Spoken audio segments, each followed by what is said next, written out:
Welcome to Rocksteady Studios and episode 2 of Arkham Insider. Last time we flirted with the all-new feature, Dual Play. But this time we're going to take you on a Dual Play buffet. And for dessert, we're taking video questions from an Arkham superfan.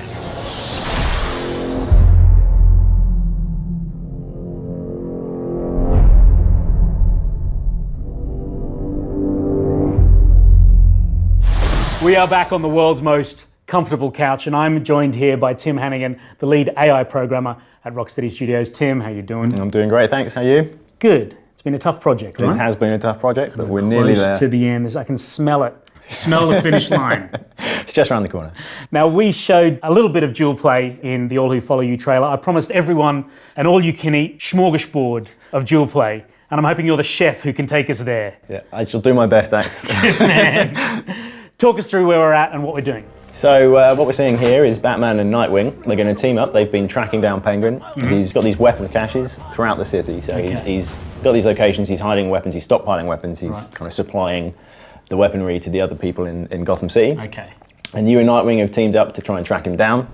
So you as Batman are going to try and infiltrate and join up with Nightwing inside the cache to take out the enemy. And we make a classic Batman entry straight through the ceiling and then seamlessly straight into combat. As always, straight into combat. So obviously the big goal with our combat system is always to go straight into combat and to be seamless once you're there. And then talk us through what happens from here in the context of Dual Play. So from here, you're both fighting at the same time. The AI is taking control of the character you are not controlling. Cool. At any point, as Batman, for example, you can switch to Nightwing, and the AI will switch to take control of the other character. If you're building your combo with Batman and you see that there's an enemy over by Nightwing you want to take out, you can switch to Nightwing, you'll keep your combo. If you've got your special charged up, you can instantly use your super combo takedown on that thug. Super combo takedown, and that's these sort of epic takedown moments where both characters team up for a complete KO on that thug. Yeah, if you build up your takedown meter by hitting the thugs, then when you've got enough charged up, you can execute that Dual Play takedown. And then what about other features that we've seen previously in free flow combat? We've got weapons that you can pick up off the ground, we've got double and triple takedowns. So Dual Play sort of sits on top of all those pre-existing systems. Yeah, well, all those systems integrate together, yeah. So there's no separate system involved. It's all kind of trying to flow together seamlessly is always the goal with free flow combat. Now you've been at Rocksteady from day one, so the combat that everyone saw in Batman Arkham Asylum, this came out of your brainium. Yeah, I guess you could say that. I mean, obviously everything's a collaborative effort, so you know, working heavily with Sefton, working heavily with everyone on the team who's got input into how they want the game to progress and how they want the combat to feel. So. And how does it feel for you, having sort of been there and been so critical in the creation of this? Now it seems like such an expansive new combat system that it's incredible to think of where it came from and now where it's gone to. Yeah, I mean, it is pretty incredible to see where it's come to from those beginnings back on Arkham Asylum. I mean, I remember the prototype days, and it was 2D combat. It was all sorts of different things in the early days, but now to see where it's come, and it's all because of the input we've had from the team and the ideas we've had and the ways we've been able to progress it. Due to the success of the previous games, it really allowed us to push it to this final. So Batman and Nightwing completely clearing house.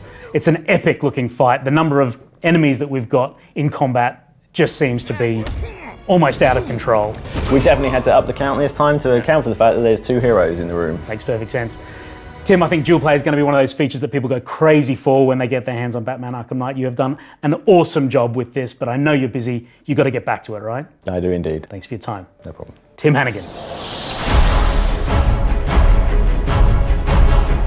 Hey, what's up you guys, it's Caboose XBL. You know that I've been covering Batman Arkham Knight on my channel for over a year now, and with 2 months to go, I've got some questions to ask. It seems Scarecrow has gotten Gotham City to evacuate in Batman Arkham Knight. What will be going on in the city to make it still feel filled with stuff to do 24/7? The streets of Gotham City are jam-packed with action. We've developed an emergent rioting system which sees all of the thugs of various factions ripping up the streets of Gotham, and Batman can get involved in that anytime he wants. On top of that, we've got the military forces loyal to the Arkham Knight.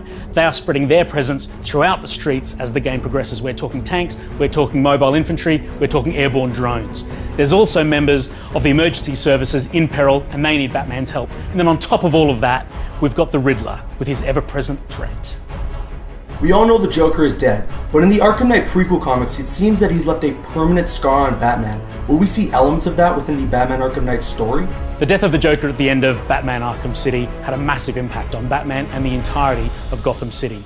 The chaos that Joker represented is no longer there, and that has allowed the Scarecrow to unify all of the forces of the Rogues Gallery, and that spells bad news for the Dark Knight.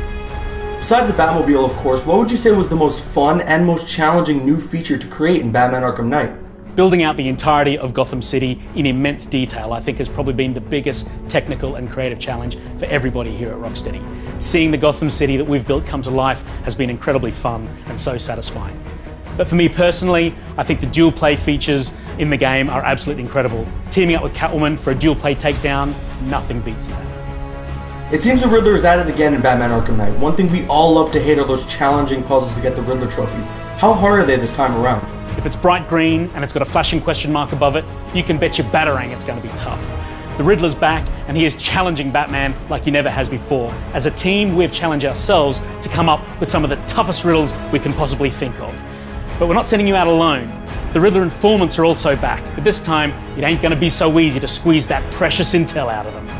Thank you so much for answering all the questions, and if you want to know where to find me, just search Caboose XBL on YouTube or shine that bat signal up in the sky. See you guys later. If you've got any questions for us at Rocksteady, send them in and we'll answer as many of them as we can. That's it for this episode of Arkham Insider. We'll see you next time.